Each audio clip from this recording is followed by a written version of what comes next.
the drop dissolving in the ocean. The wave realizes that it was never separate from the ocean. And in that felt direct sense of unity, we overcome all separation between me here and you, the other over there. This is what spiritual awakening is about.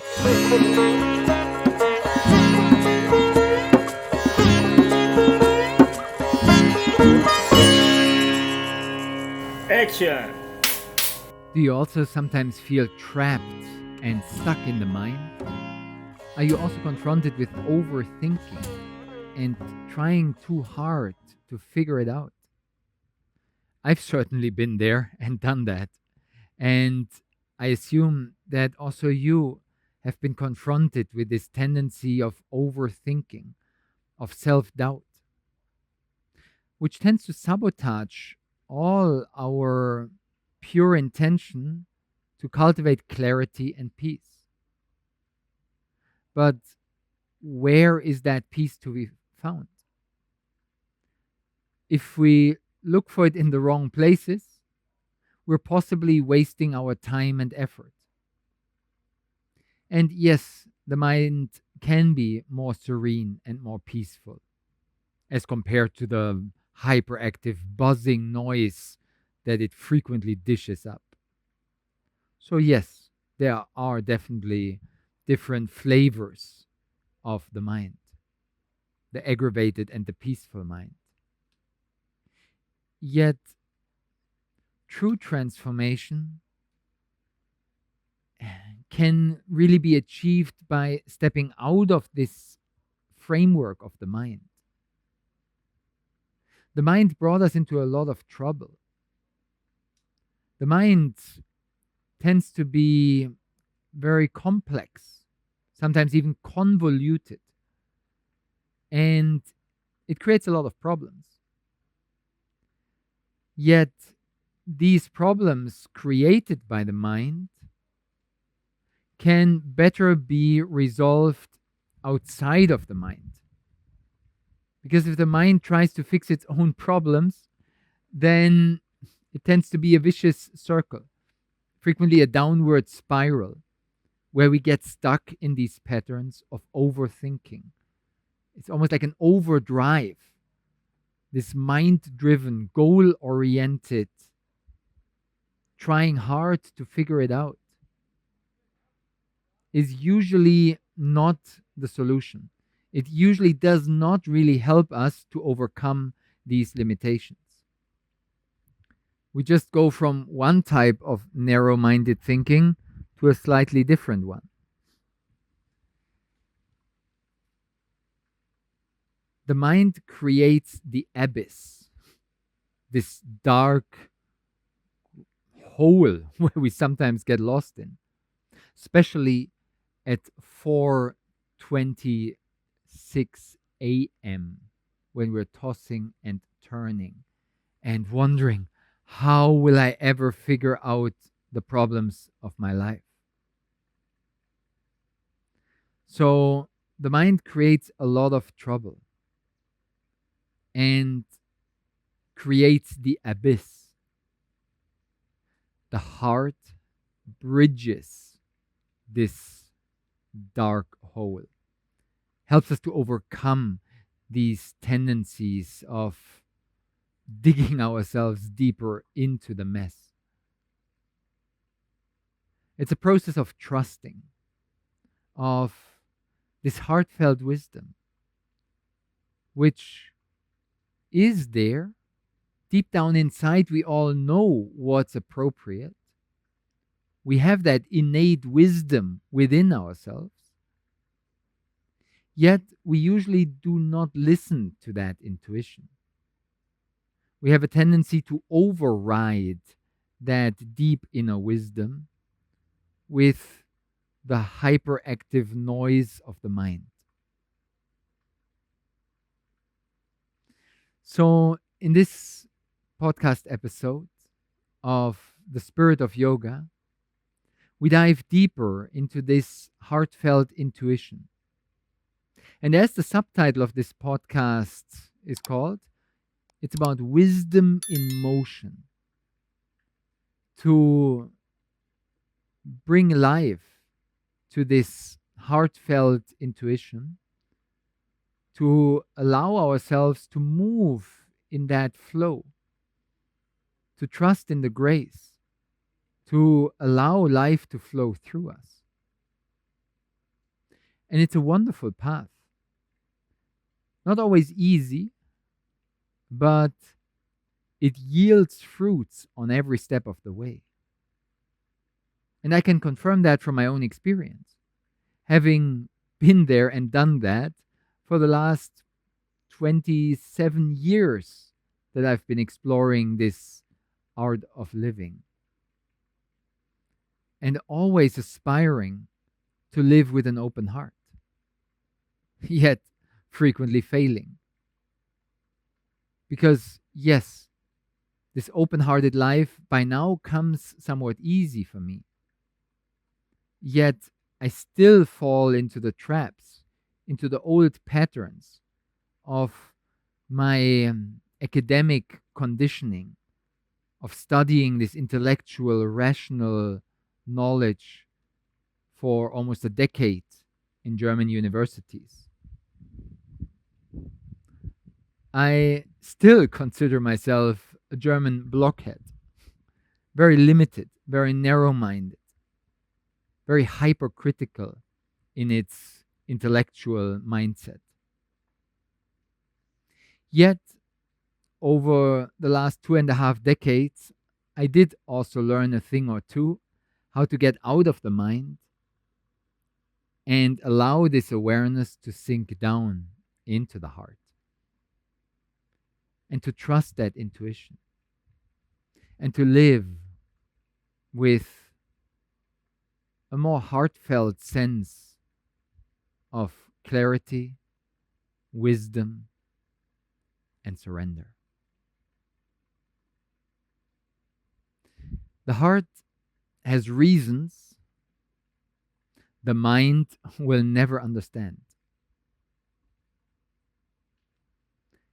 So they are, in a way, two tools, two separate channels to access reality, two paths, two instruments, two organs of knowledge, of wisdom. The mind comes from this thinking approach. And I definitely know from my own experience that my mind likes to think a lot, and even more, it likes to talk a lot, which is kind of verbalized thoughts, thinking out loud, as we sometimes say. So I'm definitely confronted with that reality. And especially if you have tried meditation, I'm sure you also noticed that the mind can get pretty noisy, pretty distracting, at times even disturbingly, overwhelmingly noisy. It goes into this overdrive of overthinking, which is regularly an overdoing it, sometimes even an overkill, just suffocating, death by overthinking, trying too hard. And especially in these sleepless nights that I mentioned before, when we are so desperately trying to figure out the solution to a problem. And it's a bit more understandable if it's an acute, pressing decision which we need to make. Yet frequently the mind even gets stuck with old decisions that we made in the past. And it's still overthinking on, I wish I would have decided differently X months or years ago, or even decades ago. And the mind loves to rethink and again overthink this old problem of mine. It's a bit like cows re-chewing what they were eating already a while ago, kind of bringing it up again, and let's chew on it again. Let's think about it again. Maybe for the 769th time this year, processing my old failures, complaining about all those things which went wrong in the past, almost indulging again in these old failures. And I'm not saying that it's easy to overcome, because it's hardwired. Because of years and decades, sometimes, of thinking about it again and again and again and again. But will it ever be enough? Will it ever lead to a solution, resolution? Is there any hope in trying to figure out these old problems with the mind? I wonder. Maybe there is. Yet somehow experience seems to indicate that we didn't come to too much more additional clarity in these X hundred, sometimes X thousands of rounds of thinking about it again. And it's like a habitual pattern, which is, as mentioned, almost like a vicious circle, like a hamster wheel, keeping ourselves busy, like a dog chewing on the same bone for weeks and months. The mind likes to have something to chew on. It's in the nature of the mind to move. And we could almost say it's in the nature of the mind to complain. The mind always needs something to complain about. And then it gets stuck in this, and then we can complain together about it. Make ourselves feel better, like, yeah, exactly, like it's so wrong. Like, yeah, you're right, it's so wrong. And then we feel good together in our victim role and complaining mindset. The mind almost indulges in these patterns at times. So the mind knows these negative downward spirals, digging ourselves in deeper and deeper into the mess. But the mind, of course, also knows the upward spirals. You know, the manic depressions. It's an awesome song by the notorious Jimi Hendrix. Manic depressions torture my soul. Because it's like this roller coaster ride of up and down. And there seems to be change, because now it's going back and forth between this and that, between up and down in this roller coaster ride. But there's no real deep change. There's, as mentioned, usually no real solution or resolution. There's usually no radical, real, substantial transformation. It's just like some incremental change. And frequently it's 3 steps forward, 2 steps backward. And sometimes worse, 4 steps forward, 6 steps backward. We kind of seem to be not going anywhere, going nowhere. So either downward or upward in these excitement waves, these hype cycles, which are happening individually. I'm kind of on a summer festival high, and I'm already now worried that the autumn and fall will come and it will be the downfall, and I get stuck again in some seasonal depressive disorder, which I cannot really control. So individual hype cycles, both up and down, amplifying and exaggerating. in both directions, up and down, but not only individually, but also collectively. There's a collective subconscious, as Carl Jung was analyzing and describing it. So there's also shared fields in society. It happens, for example, in technology, when we have these hype cycles, the new, the fashionable, the fancy, latest. In technology, that was a few years ago, the metaverse, Web3 type of virtual realities. And then that metaverse trend got replaced by the AI, artificial intelligence trend, a new hype cycle, exaggerated expectations, exaggerated fears. And then that gets replaced by the next wave. And any other fashion trend of clothes, like, you know how it goes. Sometimes very tight pants are fashionable.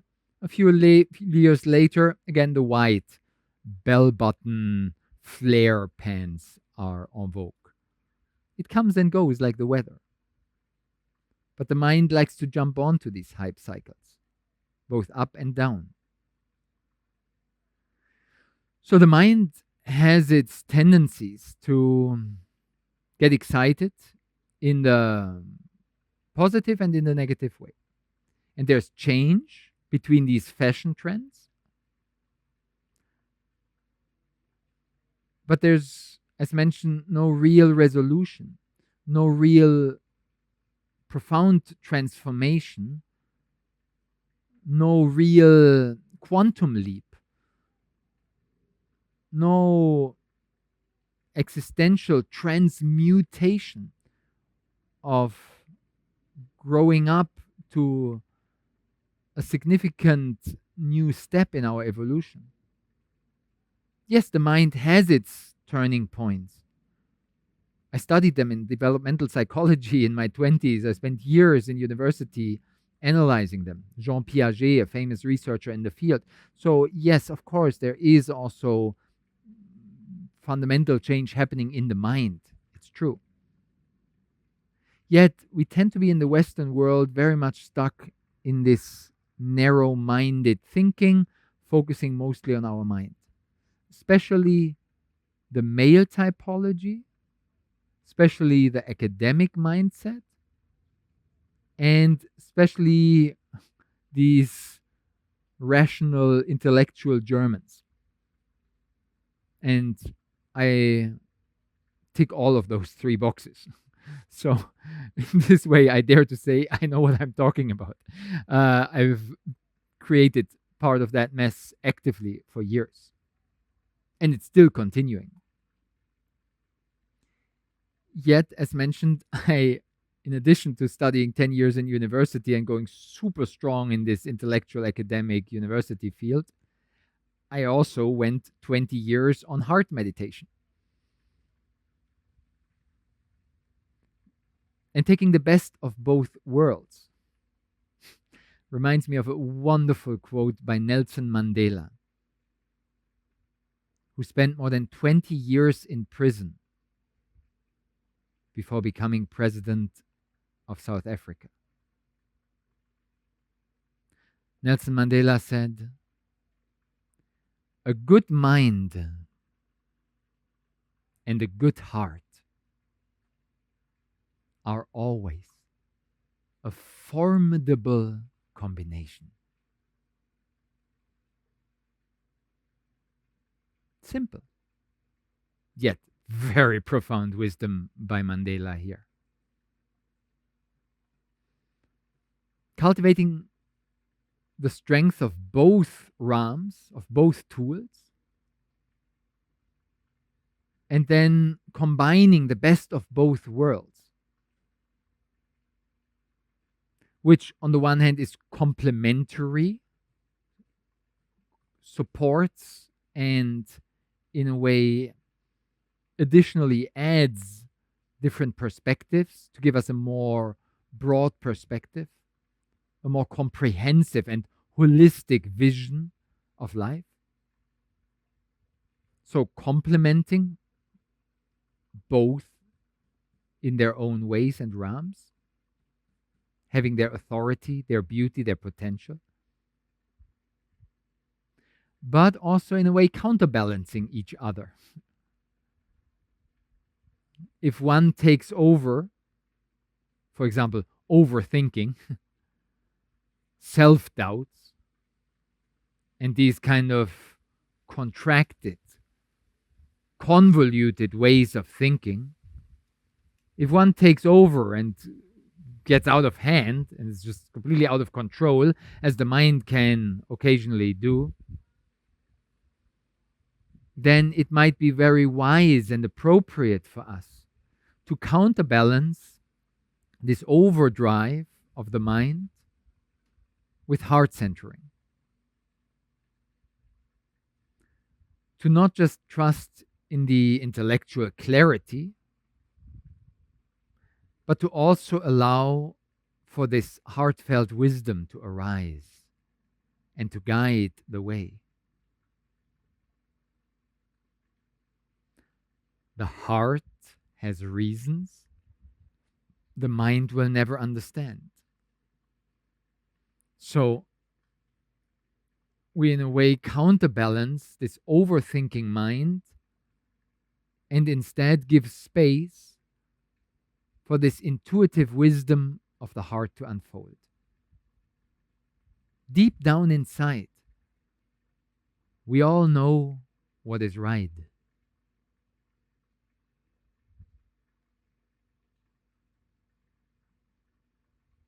Do we have the trust to follow the calling of the heart? Are we able to detach from the contracted mindset of the overthinking brain? Are we able to let go of this habitual, convoluted thinking process? Are we able to surrender?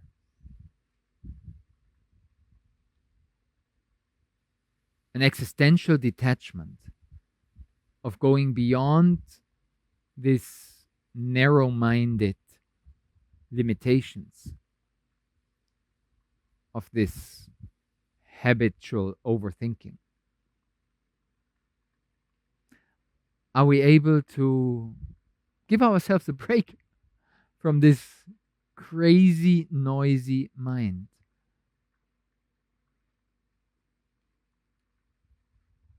It's not easy to take a break, to cut it out, because the emotionally charged mind has a lot of momentum. And because it is, as mentioned, hardwired, based on hundreds, no, on thousands of repetition, in some cases, even tens of thousands of repetitions of obsessive compulsive thinking, which basically everybody has without having the formal diagnosis of OCD, obsessive compulsive disorder, as some psychiatrists with some international standard try to box specific people into that pathological state. Not just for these extreme cases, but in a way, every mind is more or less obsessive, more or less compulsive. It's not a black or white, yes or no.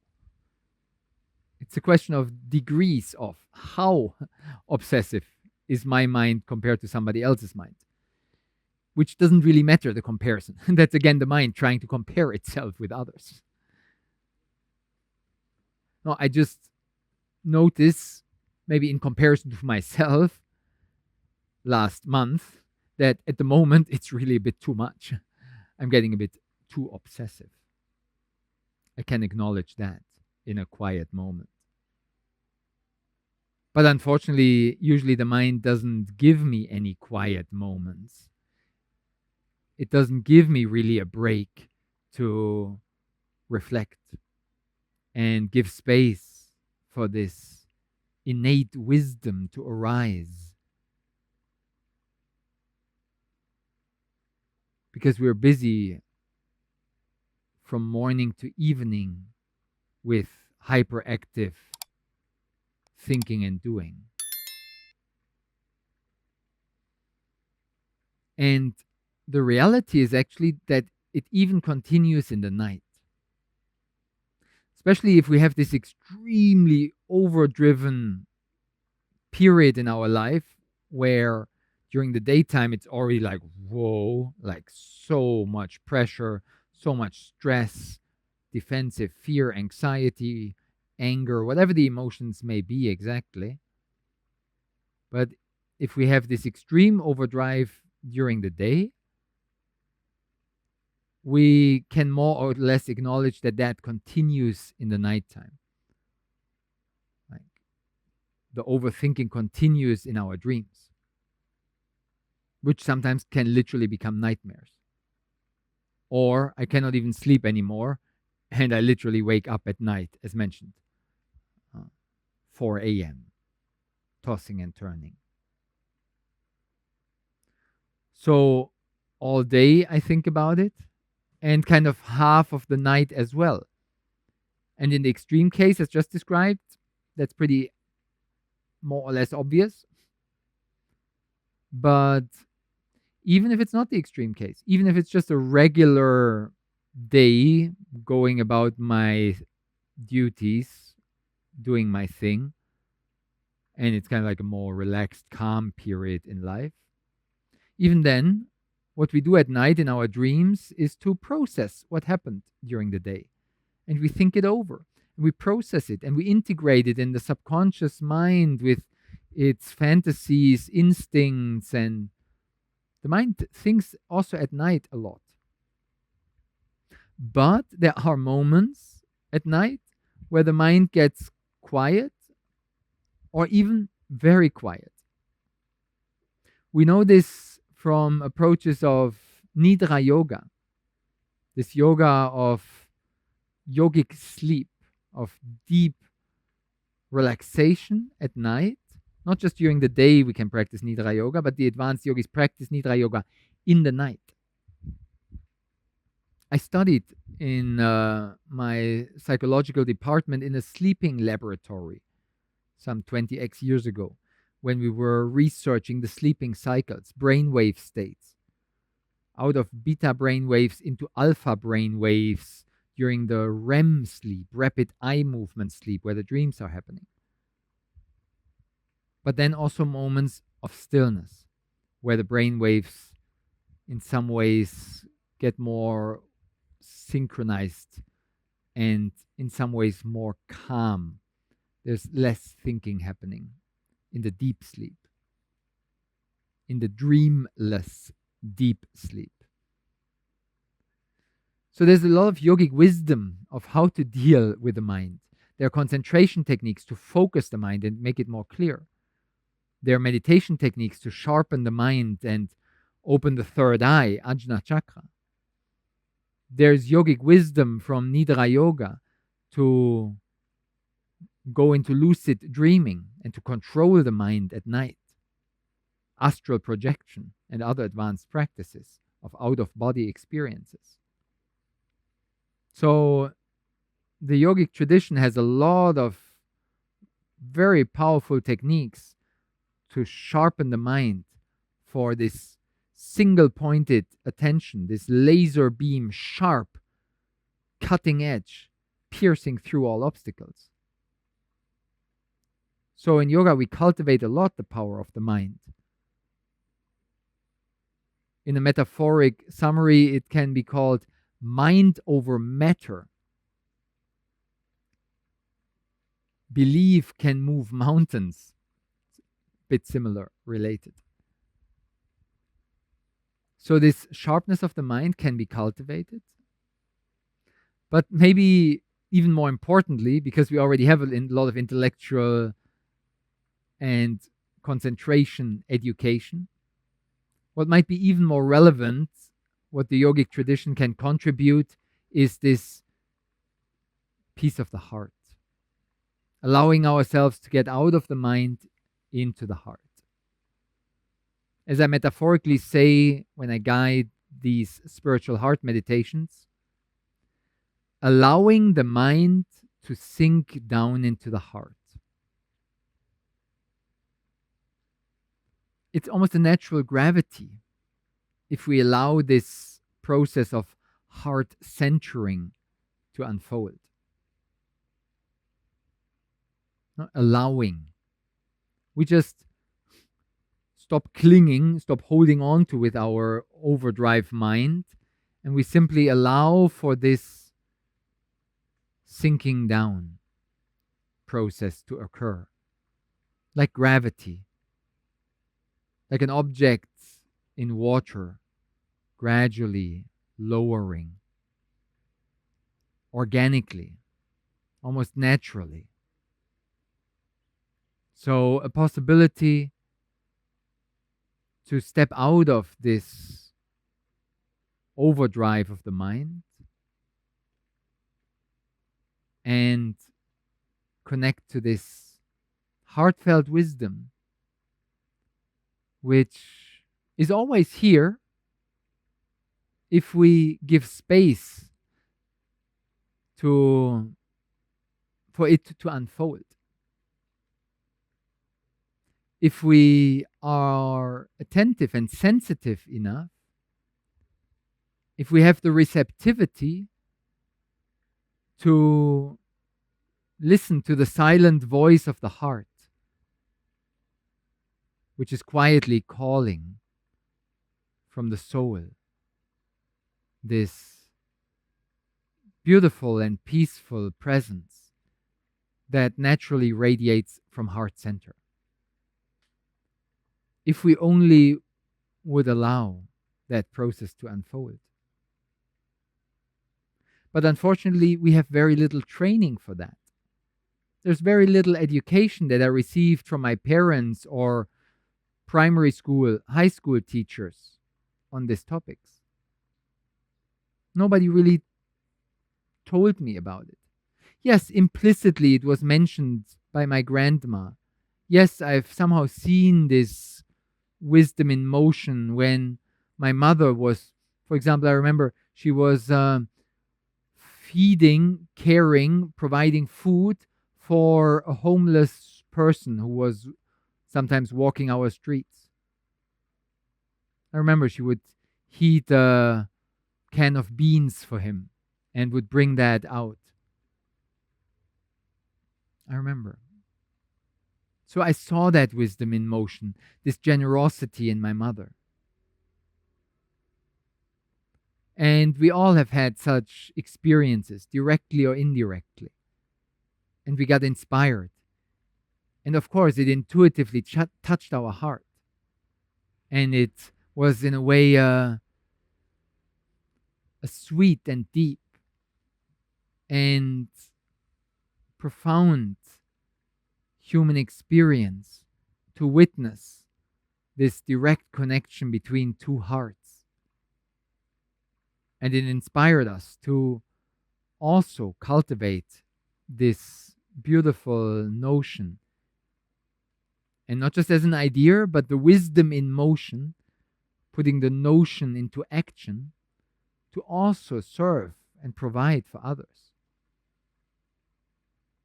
And we had some experiential sense here or there that it's very fulfilling to give something to someone else. It was an embodiment of this Christian wisdom.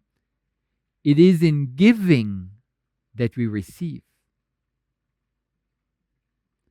We give something, and there's a certain fulfillment in that, which again, the mind doesn't get the point. Remember, the heart has reasons the mind will never understand. The mind thinks, I'm losing. I'm giving something away. In my account, the balance goes down. I just lost something. And I should be kind of feeling depleted in some way or another, reduced, less than before, from the mind's rational perspective, calculating, anticipating, and this bargaining trading approach, but it's trading. It's fooling us. The mind is trying to make us believe in its wishful thinking that this hard wisdom, this fulfillment coming from service is not really valuable, not really relevant. So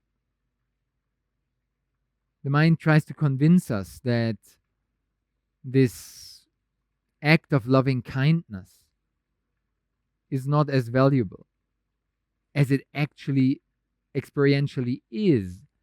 So it's not a bit kind of,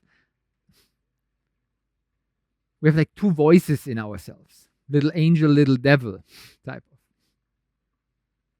Can be sometimes quite schizophrenic to be torn between those two voices of greed and generosity. And then we don't really know what to do anymore. And then we don't trust our own heart's intuition anymore. And then we ask the mind for advice. And frequently in these questions, the mind is a bad consultant. So, in a way, the role of a yoga teacher, and even more the role of a yogic life coach, is to live that heartfelt wisdom ourselves and to then inspire the people in our surroundings, our students and clients, to trust in that process, to allow this beautiful expression of the heart to unfold, to give it space, to really encourage and strengthen that existing intuition which the student or client might already have. But it's overruled for them with a self-doubt. And then with our experience as yoginis, as yoga teachers, as yoga life coaches, we come into that convoluted overthinking mindset of our client. And then we can support, in a way, the beneficial little angel voices in that friend, in that client. So, in this way, we hold space for our clients that this innate wisdom can unfold. We speak up in the name of their heart. We encourage them to stand up for the righteousness in their own life, that they make intuitively the right choices, the appropriate decisions, and really listen to this own wisdom of theirs, that they trust in the process. So in this way, we open them to new possibilities which they didn't really consider because they were hidden and buried under all this mental noise. So in some ways, we facilitate that process like a midwife. We allow that flowering of consciousness, this openness of the heart to unfold. The etymological roots of facilitating that process come from making it easy. Fácil means easy. When we facilitate that process in our clients, we make it easy for them to listen to their own heart. And it's easy for us because we've been cultivating this spiritual heart meditation for extended periods. So if we've done our homework, if we've done the practice, and we established that foundation in ourselves, then it's quite organic and spontaneous that this transmission happens from the teacher to the student, from the coach to the client, from one human being to the other. And that's in the professional communication and relation with clients, but that's also with our friends and family members who regularly challenge us with their overthinking mindset and all their worries and stories and all their doubts, which they kind of dump on us. So it sometimes seems to be difficult to deal with all the negativity around us, of all the other people, all their noisy minds, all the tsunami waves of information flow coming in the digital age our way. It's not always easy to cope with that if we perceive ourselves as separate. But with more and more practice and genuine trust, we can overcome these ego-centered, narrow-minded thoughts and connect deeply from heart to heart. We let go of the noisy mind. We detach from all these endlessly spiraling thoughts. And in this process of letting go, we more and more dissolve the ego. And we ultimately come to an existential level of detachment, which is known as surrender. Giving up these tendencies of the noisy mind, of the identification that I'm only my mind, my thoughts, my ego.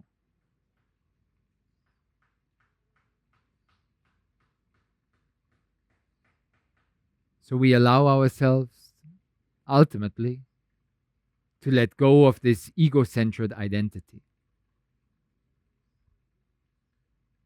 And then we can connect deeply from heart to heart and perceive that heartfelt union, connect in that shared field of the consciousness of oneness.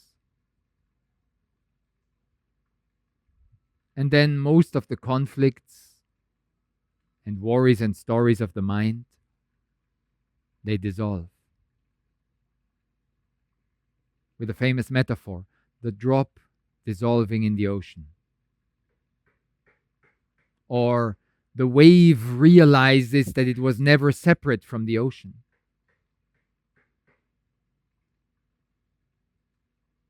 And in that felt direct sense of unity, we overcome all separation between me here and you, the other over there.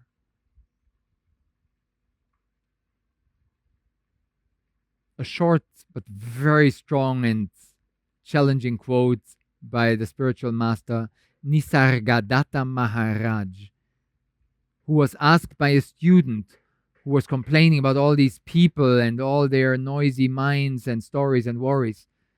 And he asked Nisargadatta, how to deal with others? Please help me. How to deal with others? And Nisargadatta said, there are no others.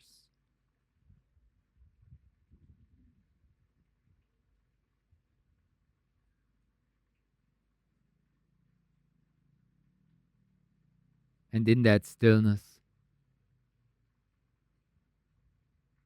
any possible residue noise in the mind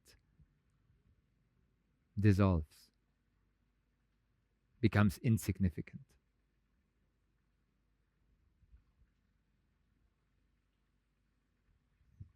A direct shortcut out of the noisy mind through the individual heart into the universal heart. an opening into the consciousness of oneness. This is the real existential transformation. This is what spiritual awakening is about. And as the same master Nisargadatta said, any real transformation is irreversible.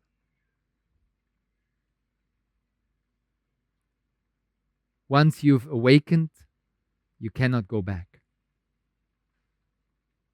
Once you've seen the light, you cannot unsee it.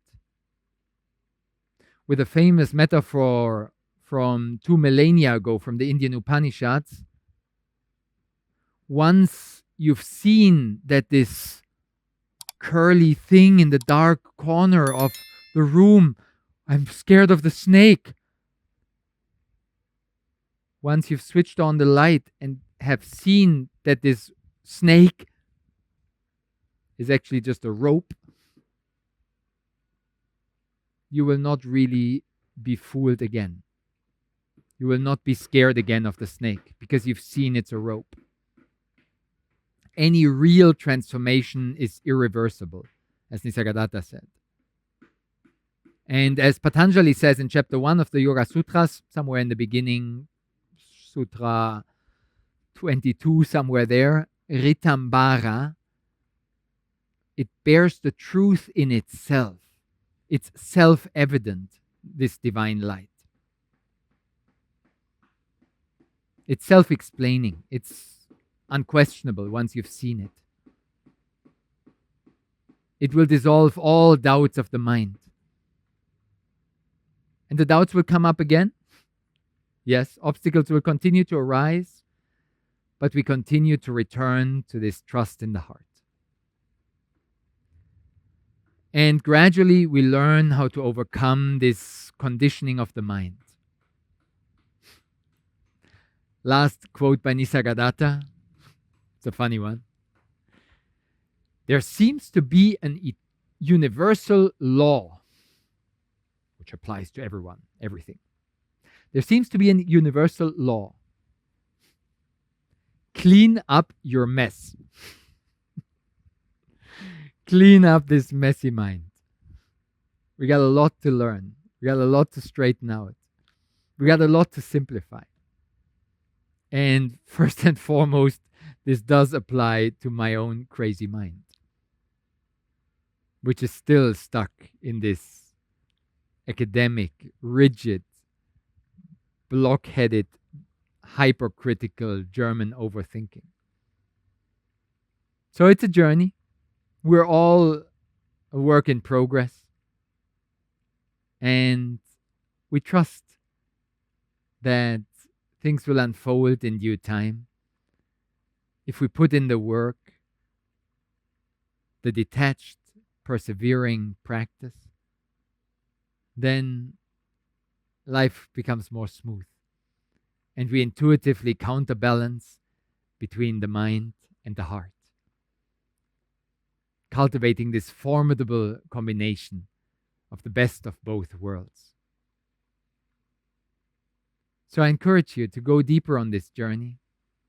I invite you to join us for the many free offerings we provide, practices, meditations, yoga, breath work, so many ingredients provided for free on our YouTube channel. You made it all the way to the end of this podcast, so check out some other free practical content. And maybe one day you will join us for a Bali Bliss retreat here in these paradise surroundings, where it's comparatively easier to get out of the mind and live with an open heart. I have to admit. The tropical sunshine makes it more sweet and agreeable to trust in the process. So come visit us here in Bali one day for a Bliss retreat. Join us on a pilgrimage to India. Join a yoga life coaching program to learn how to hold space for yourself and for others.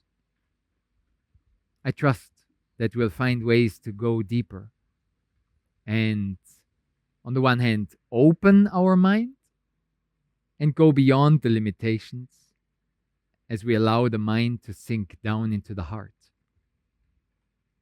And then we journey through the individual heart into this awakening of the universal heart and celebrate in the blissful consciousness of oneness. Thank you so much. I truly appreciate your dedication to this path. I'm very thankful that you took the time and space to go beyond all those limitations. Best wishes for the next steps of your journey. Please leave a comment below so we can learn from each other. And thank you so much. We'll be in touch. Namaste.